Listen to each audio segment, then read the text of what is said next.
so much. I want to say something a little bit dangerous, a dangerous idea. There is no shortage of good ideas in this world. We have good ideas to last us another 300 years. The thing we can't do is make good ideas powerful in the world. And the world will only change when the lovely ideas that we have become powerful. All of us in this room believe in kindness, in trust, in compassion, in generosity, in beauty. These are things that all nice people all over the world agree on. And yet, these are things that the modern world is not very good at implementing. Why not? Because we are too focused on the idea and not focused enough on the implementation.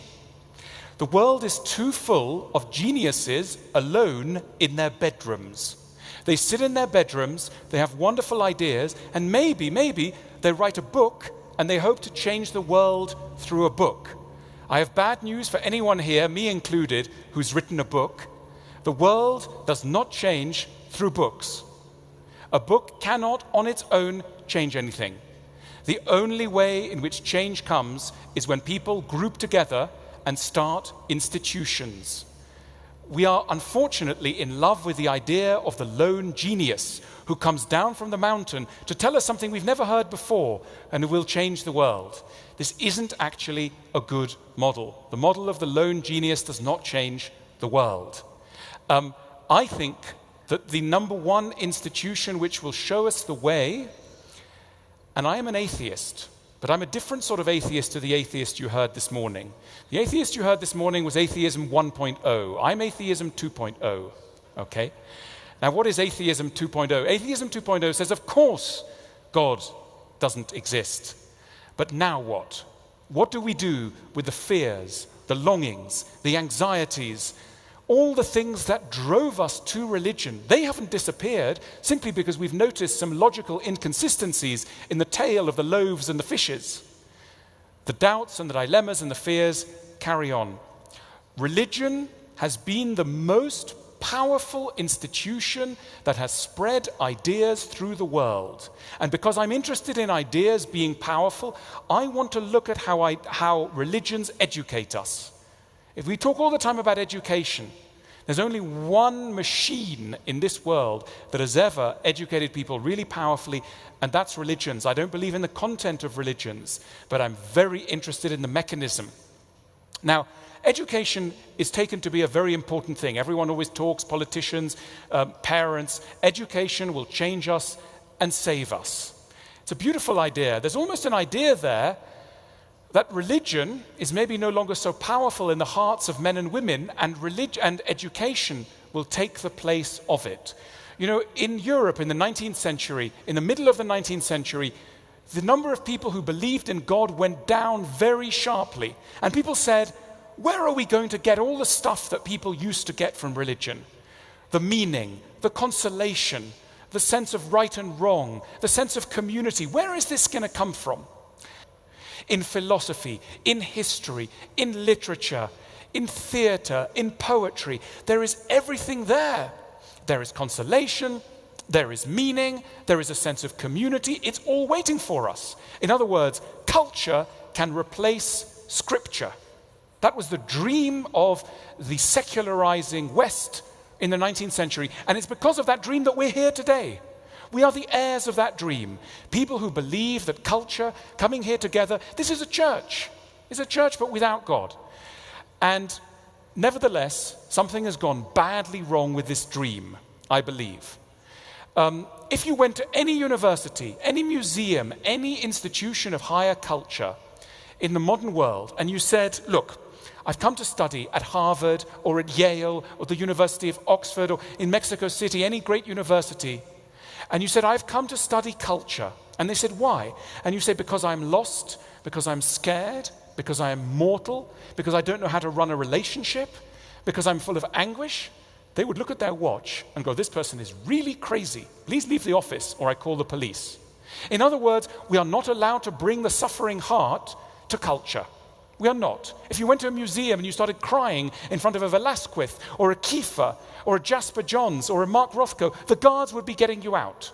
You are not allowed to bring your deeper self. Why? Because elite culture has a view that life is basically quite simple. All you need to do in life is separate yourself from your parents, grow up, maybe start a relationship with someone new, find a job that you love, watch the onset of mortality in your parents' generation and then in your generation. And then when time has come to die, you put yourself in the coffin, shut the lid, and off you go to the next, well, to nothing. There is no next world, remember? And there you go. Isn't that easy? No, it's not. Of course it's not easy. There's a lot of anguish and suffering, and where do we take that? Well, the standard answer is you must be a bit stupid if you find life difficult. And if you're stupid and American, then you should go and read self-help books. Because self-help books will tell you how to live and how to be happy and how to die and all the rest of it. But those are for stupid people. So what do intelligent people do? Well, they have no real problem. They don't need a problem. They don't need a solution to this. Well, I don't know about you. You're all very intelligent. You don't read self-help books, but do you need help? Yes, of course you do. We all do. Outside of religion, we need help. Secular culture, the way it's currently arranged, is not enough. The way we're teaching things, the way we teach art and culture is not enough. We're not doing it properly. There are two reasons, really, why we live and why we invest our hopes in. There are two things we really live for. The first one is love, and the second one is work, right? Those are the two modern dreams. We want a good relationship, and we want a flourishing, working life. Now, for most of human history, people had no expectations of love and work. Does anyone in this room love the person they're married to? Anyone love the person they're married to? A lot of hands. This is really weird, right? If you scrolled back 300 years and you said, you must love the person you are married to. Oh, love? No, I have children maybe. Get on just about, but love? No. Nowadays we want love, we want sex, we want companionship with the people we love. And in work, we want not just money, but we want fulfillment. We want to be ourselves, we want to be creative. Oh, it's very, very hard, the dreams of love and work. How many of you get a little bit sad on a Sunday evening? I get sad on a Sunday evening. Sunday evening is a time for sadness because the day begins the next week and you're thinking, how are these projects going, love and work? There's often a problem. With me, there's always a problem in either one or the other. Why? We are alone with our problems. We do not have a structure to give guidance. And this is a huge problem in the modern world. There are great answers in books, but the answer is sitting on the library shelves. So my recommendation is really a new system of education, but one of the things it would teach is emotional intelligence and well-being. It sounds so strange, it sounds so odd, it sounds wishy-washy, but what I mean is we need to raise people who understand themselves, who know what to do with their anxieties, who know how to run a relationship. These are parts of the arts of living. We have given up on the idea that education should be part of the art of living. It absolutely should be. How would education change? Well, at the moment we have this very weird idea in education that if you tell someone a good idea just once when they're about 20, it'll stay in their mind forever. You will never need to do anything else. They're just, you fill up somebody with a jug of intelligence and then it just stays with them. Now religions, let's look at how religions educate people. Religions are obsessed with the idea that we forget everything. You tell someone something in the morning, and by lunchtime they've forgotten it. And by evening they need another reminder. And that's why all religions tell us to repeat things all the time. You must be good, you must be good, you must be good. Because if you just hear it once, it goes dead in your mind. So repetition. And religions give us calendars, so that every day will be given over to a certain idea. We are very forgetful. Our minds are full of brilliant ideas. But unless someone says, think about that idea today, we will forget. Think of how lovely springtime is, right? We all love the spring, don't we? We love seeing flowers for the first time. We love seeing the new seasons. This is a very normal, customary thing. Now, in culture, there are lots of poems and songs and lots of lovely things about spring.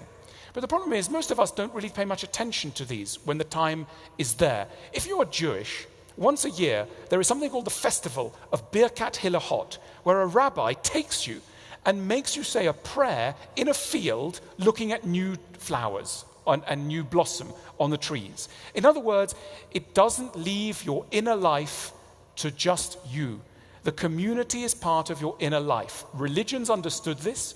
We have privatized the inner life, and that's why there are full of things that we love to do and that we like to think about, but that we don't give any time to in a structured way in a busy world. This is a major failing of the modern world. It's connected a little bit to art. Now, art in the modern world is a really confusing area. To be a serious person is to love art. But what is art for? This is often the question we ask ourselves when we're in the gallery, we're looking down the museum steps, we think, what was that strange installation art, that piece of video art? Well, we can't really understand it. Now, I look back to religions. What do religions use art for? It's propaganda, okay? What's it propaganda for? It's propaganda for the beliefs of the religion, okay? Now, I think that's a really good idea.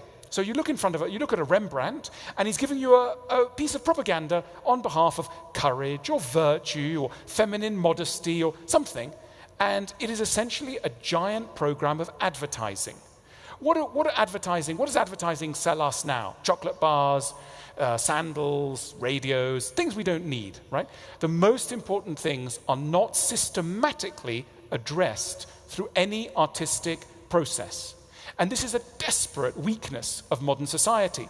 When you walk around, when you see posters and things, they are constantly drawing your attention to things which you don't actually need. So artists working for religions knew they had a very simple message. Make your religion great. Fix the religion in the mind of the believer. We don't have a new secular religion, but we have lots of very good ideas about how we should live. We should be kind, we should be compassionate, we should be just, we should be slow to anger. I could go on and on. There are lots of things we believe in, all of us as a society, but we forget them. When the time comes, we forget them. And part of the reason why we forget them is because there is nothing to systematically remind us in the way that art was used by religions. So let's get the artists working in the name of psychology, our own psychology, in the same way as for hundreds of years, artists worked in the name of theology. There's another area we need to look at, which is the media. The media is the teacher, okay? We have, in most countries, in Mexico, in the UK, there is someone who looks after the media in the government and someone who looks after education, right? And it's a different person. This is crazy, right? Most people, once you've left school, once you've left university, in other words, for most of your life, you will be educated not in a classroom, but by the media, okay?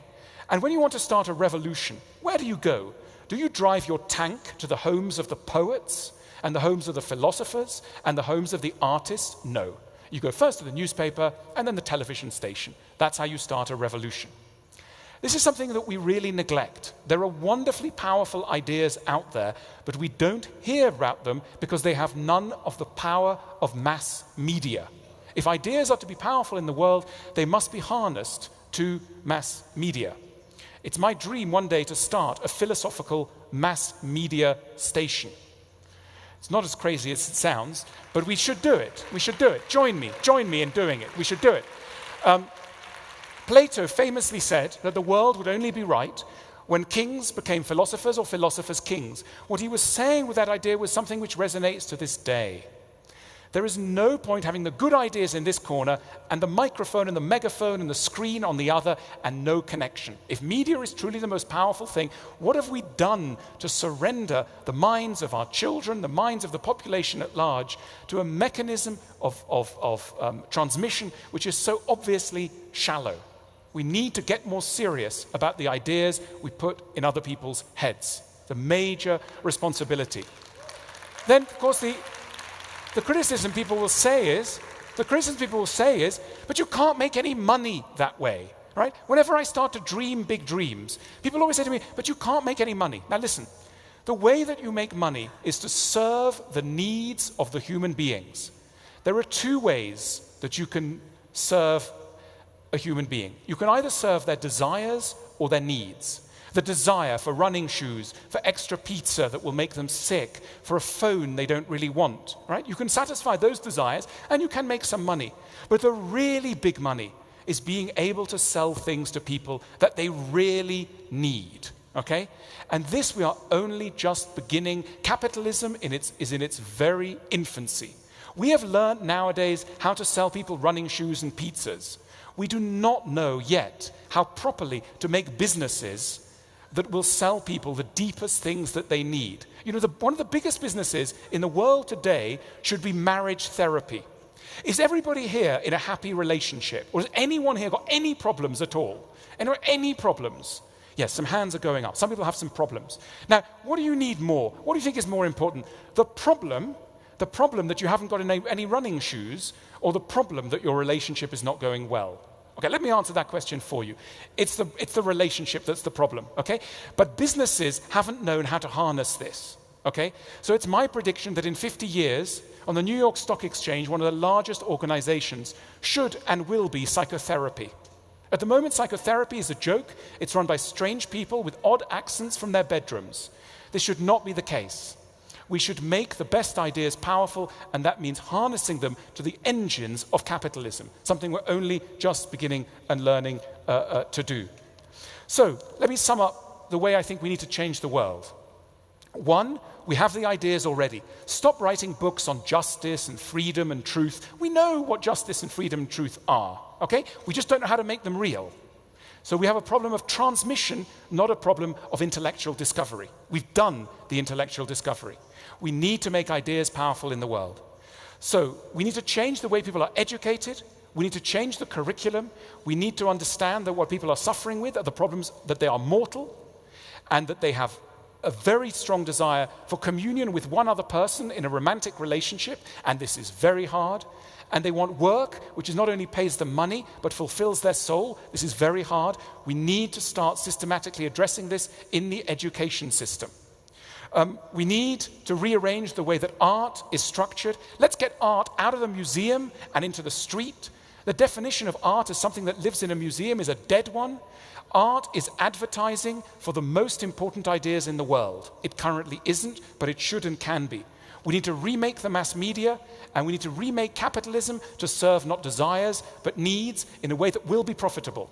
These are tiny ideas, and we've got time. We've got 2 minutes, 24 seconds.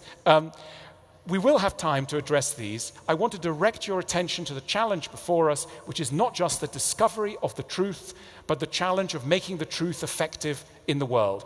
I'm going to stop it there, but I've got 2 minutes with Andres, who's going to come and ask me some questions. But thank you so much for listening to me. Thank you.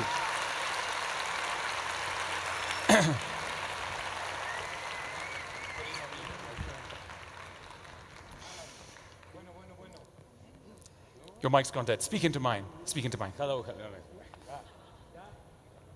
Well, I think I will need to speak to you. Yeah. No, I think it's working. Bueno. Yeah, it's working. First of all, before I ask you 2 questions in relation to your future books. Yeah.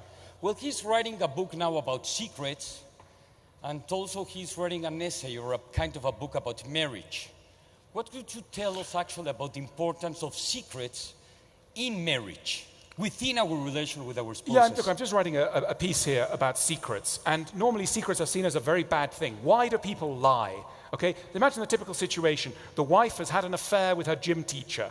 She comes back to the husband, she doesn't say, it was a wonderful night, it was great fun, but she doesn't say. Why is she lying? Okay, why is she lying? The normal answer is she's a bad person. Okay, that's an inadequate answer. Every time you have a lie, you have 2 people.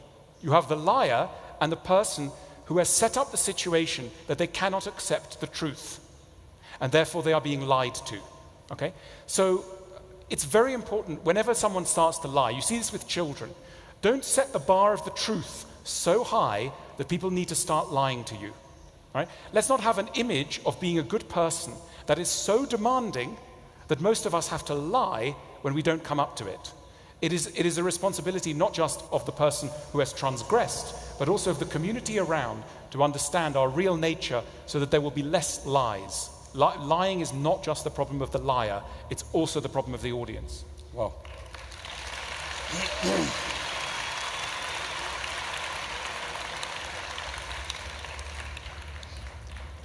After the first debate, a great encounter of the century that we had today in the morning between Dawkins and Chopra, if I understand correctly, What you're trying to tell us is, Dawkins is telling us there is no God at all. But what you're telling us is, A, that's not enough. People need to believe things, need things to survive. Look, and if you just tell them there's nothing at all and you don't give them like something to take instead, you won't solve the problem? I mean, understand I have the highest respect for Richard Dawkins. Richard Dawkins is a truly great man. However, there is a problem in his approach. And the problem is this. He is trying to tell people that believing in religion is a fault, is an intellectual error. I agree. However, he is not at all sympathetic or even interested in the cognitive frailties and emotional needs which have led people to a lie. He simply wants to show people the truth and leave it there. I think this is only the beginning of the project. The real direction of the project, once you've agreed that God doesn't exist, this is only the beginning. You still have someone who is terrified of death, okay? Who is very worried about their status, who is very worried about love, who is very worried about the whole business of living. What do you have? You know, think of the Virgin Mary, okay? The Virgin Mary in Catholicism. At one level you think, look, she didn't exist. She didn't exist, so why believe in her? She's ridiculous. You know, we've disproved she obviously wasn't a real person. End of story. No. What is the Virgin Mary? The Virgin Mary is the maternal comfort that all of us need because life is terrifying. We need a mummy, an imaginary mummy, to hug us and to make us feel more comfortable because life is terrifying. Now, my question to Richard Dawkins, with the highest respect, is where's the mummy? We need the mummy. We need a replacement. But one figure. second. And what about if we will lie ourselves again? What would be the answer? Art? We don't have to lie. We can say, right, my view of the modern the modern non-believer is this. I'm terrified of dying. Right now, if I believed, I would like an angel to come and give me a hug. I don't believe, but I take very seriously my desire for an angel to come and give me a hug. I don't believe, but I understand what I want. This, I think, is a truly enlightened person. It's too simple to say, angels don't exist. It's like, okay, look, I know angels don't exist. I'm suffering. I have to die.